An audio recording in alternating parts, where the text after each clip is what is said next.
Coach Quint Smith has seen a lot of public league wrestling during his life. 21 years ago, he wrapped up his high school wrestling career. For the past 16 years, he's helped coach at Lane. But as Smith watched the 2023 city finals, he saw something new in the landscape of city wrestling. The wrestling over the years, though, I will say, bar none, has gotten so much better. When I was in high school, the city was good, but it wasn't, we were still kind of the punching bag when we went downstate. Now we got kids that can compete. Lane Tech has shined with the increased competition, returning to the city spotlight after clinching their second straight boys title on January 29th. Mike Boyd, the head coach of Beat the Street Chicago, a local wrestling club, has been impressed with the recent success Lane has had. I always think of wrestlers who get it done in the classroom and get it done on the mat. It's pretty easy to wrestle. It's hard to get good grades. I know a lot of the Lane wrestlers, they focus on grades first, academics second. And coming here, it's awesome to see one of the toughest schools in the city also winning on the wrestling mat. Lane has found themselves in this position thanks to a unique schedule, which pits the champions against some of the top competition in the state heading into the postseason, not just local teams. This has greatly benefited the champions, according to Smith.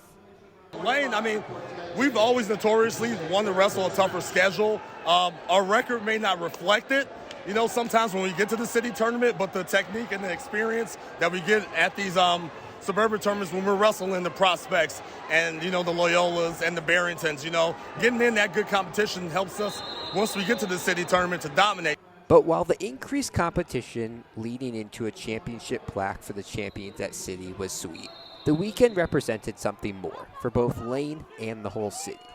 Opposite the boys tournament was a full-scale girls city competition where Lane placed fifth.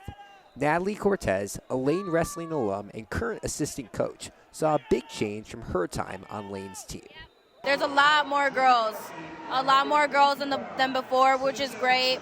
You can see a lot more female coaches as well. Like, there might not be that many, but in comparison to before, I only remember one or two, and now there's definitely a few sprinkled throughout. In addition to the girls' competition, Cortez saw more competitiveness from all schools, regardless of their location in the city. And a lot of people underestimate kids from the inner city, but you're going to see them at state. You're going to see them hopefully placing. Smith hopes this will lead a new generation of winners from the public league. Hopefully we start to see a lot more kids in the city getting into these state final matches, getting into the state placement matches. I would love to see the city be a little bit more competitive. We've had placers over the years, 2 or 3 here, but I would love to see more and more guys getting downstate and competing at that level. But as Lane looks to help bring public wrestling to a new competitive level at state, for now, Cortez says the city wins are sweet enough. I go to work and I talk to these old heads, and they're like, when I was in school, Lane was good at everything, blah, blah. And I was like, well, they still are. Look at us in football. Look at us in wrestling. We're getting back to where we were and, genuinely getting back to being, the school of champions. For the champion, I'm Alex Burstein.